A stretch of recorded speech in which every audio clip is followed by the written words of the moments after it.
Okay, so this is the final project for EAS 4703 small satellite payloads and integration. My name is Christian Sipe. Alex, if you want to. And I'm Alexander Perruci.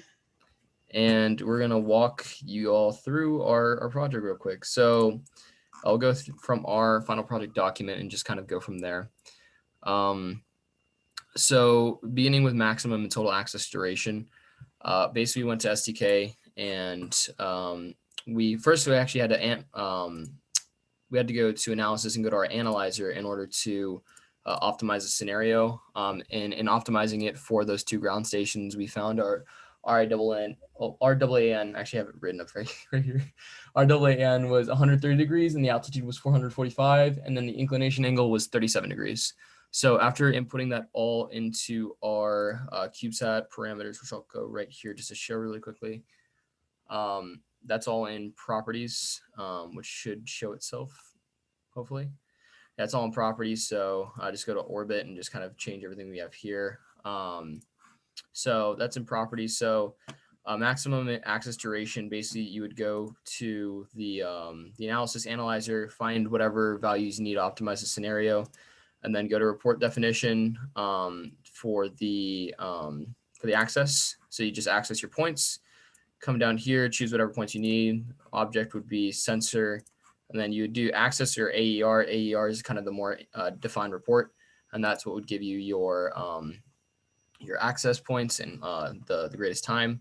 So that can also be found from the analyzer. You can kind of just double check. So that's what we got there. So that was our minimum and maximum. So going on to slant range is also able to be found from the same place with the report definition. So let's go to access, do the same exact thing, go to that AER report, and what you can do there is just look for the minimum slant range and the maximum slant range, which are going to depend on the angles. And then for this project, we set our angles here. I'll go to here really quickly. Actually, I'll go here because it's in these properties. University of Central Florida, I believe, is at 25. Yeah, it was at 20 degrees. And then the university in Turkey was 25 degrees. So that was the minimum elevation angle that it didn't go below that. So from there, we were able to look at our, what do you call it, maximum and minimum slant range. So for our theoretical calculations, basically what we did is we worked it out on paper. And for the maximum, we set it as the minimum elevation angle, which gave us 1079 kilometers for UCF and 929 kilometers for Turkey. And then for the minimum, we did it as 90, as 90 would give us the just the regular altitude that we were at, which is 445 kilometers. And then SDK, we ran the simulation here, like I said, got our values, and they mostly, there's a little bit of a deviation in between these, but they mostly line up, which is very good. Up next is the critical beta angle. This is actually just really easy to calculate. We didn't need SDK. It just is the arc sine of RE plus your altitude divided by your RE. And that was, I think, 1.34 rads, and then converted to degrees, it's about 69.19 degrees. So that was simple enough. And then for our beta angle range throughout the year, let's just go to graph and report definitions. If I can get to it. Here it is. So go to the manager, and I believe it's not right there. I'm trying, like, I remember doing this at 2 o'clock in the morning, but apparently I don't remember doing it now.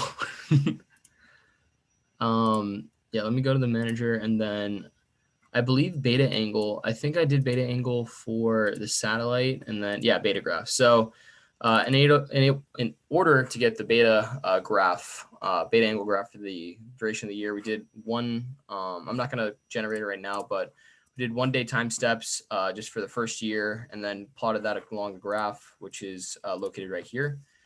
And yeah, so that's so far. So I'll pass it off to Alex so we can continue doing that. Do you want to share your screen? Yeah, go ahead and take yours down, Yeah, and I'll gotcha. find out. There you go. Ooh. There you go.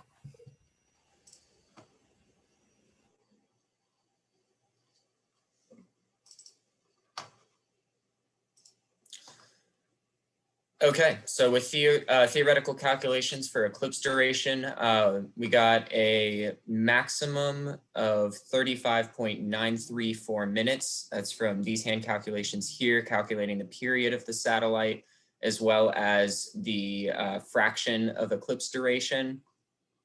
Using a minimum beta of 0 degrees gives the maximum eclipse duration multiplied by the period of the satellite. That gave us a number in seconds, so we converted to minutes. The maximum beta came from the inclination angle plus the ecliptic of the Earth. It's a constant 23.5 degrees. And we found that the maximum beta angle was greater than the critical beta angle, so no eclipse would occur, giving a minimum eclipse duration of 0 seconds. Then in STK,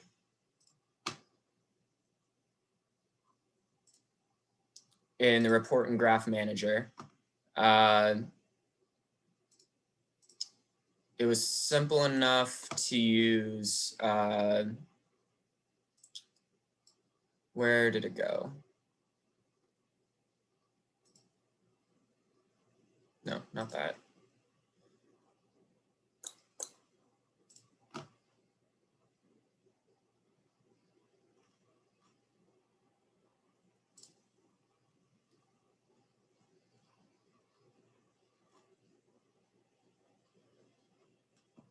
I seem to have lost the report that I used. But there's a reporting tool for eclipse duration.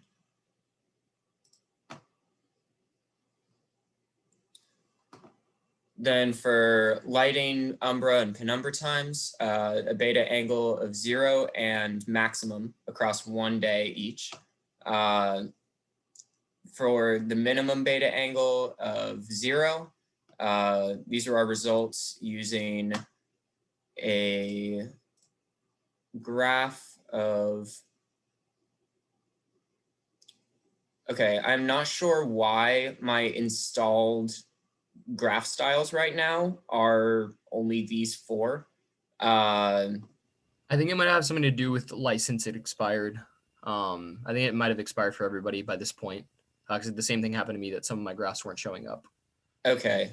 So I actually still have the graphs open though from when I generated them. So here is the graph used for eclipse time. And the second one. So one of these is a maximum beta, one of these is the minimum. Yep, and then the maximum beta we took from the beta angle graph throughout the year.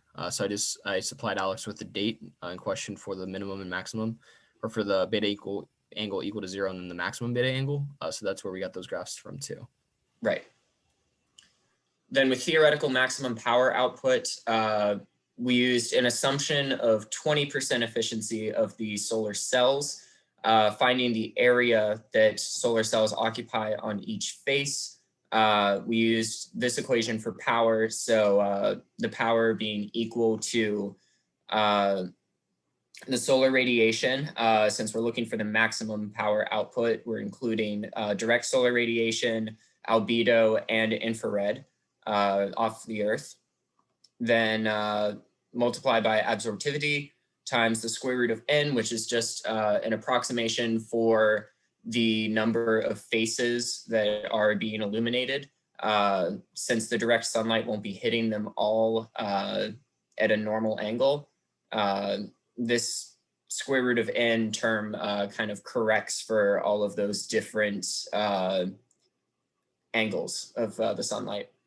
And then the area of one face, which is calculated here. And we got a maximum power output of 1.4935 watts.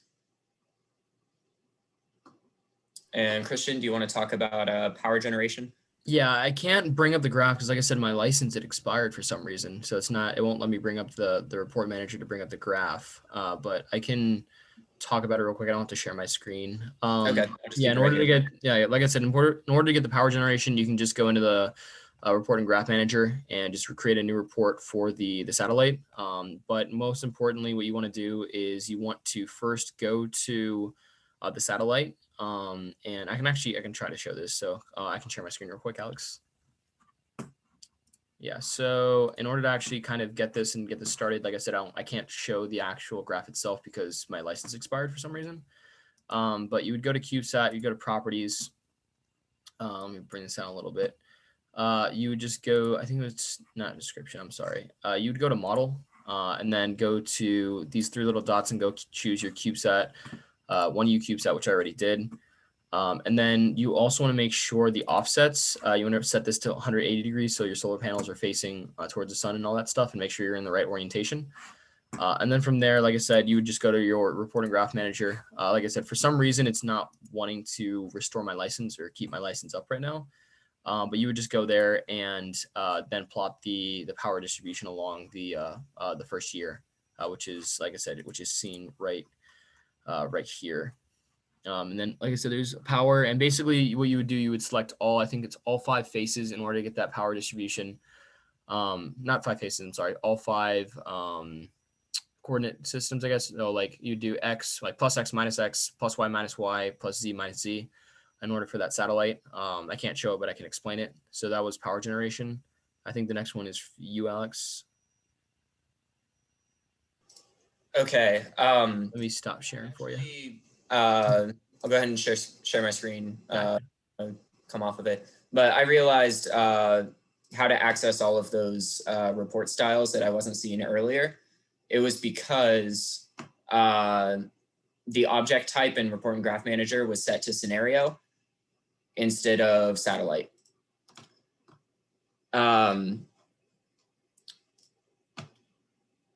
Okay, so for minimum and maximum theoretical temperatures, very similar equation.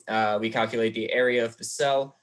In this case now, though, we are not just considering the solar cells, we're also considering the carbon frame of the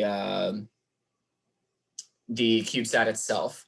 So in this case, we find an average absorptivity by area, coming up with 0.728, and the average emissivity. Then we also have data for the camera face right here. Sigma here is a constant that we use in the equation for temperature. So it is, the equation used is right here for maximum temperature. We're accounting for all of the maximum of 3 faces to be illuminated by the sun. So square root of 3, again, accounting for the angles of the average absorptivity times the maximum solar flux, which is going to be, once again, direct radiation, albedo, and infrared, then divided by the number of faces times the average emissivity plus the emissivity of the camera face, since while that's not being illuminated, it is still emitting heat. And area would also be included in this equation, but since it is a CubeSat, it cancels out. The area of all the faces is the same. Then we have our constant sigma down here. Take all of that to the 1/4 power. You get 305.89 Kelvin, or 32.74 C for the maximum temperature. For minimum temperature, consider a scenario where only the camera face is illuminated by infrared radiation from the Earth.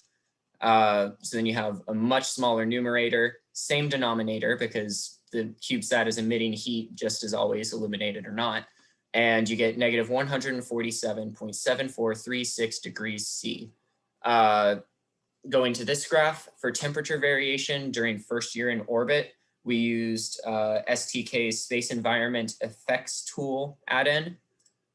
Going to the Report and Graph Manager, created a custom style here called Seek Temperature. I can show you the properties of that.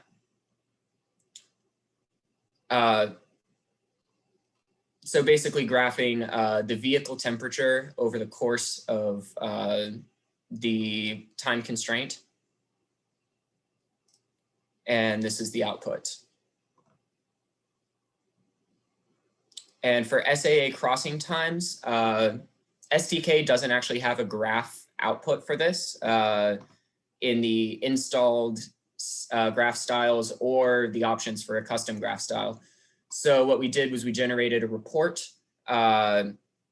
exported the .csv to Excel, and then created an Excel graph of those entrance times and exit times across the South Atlantic anomaly.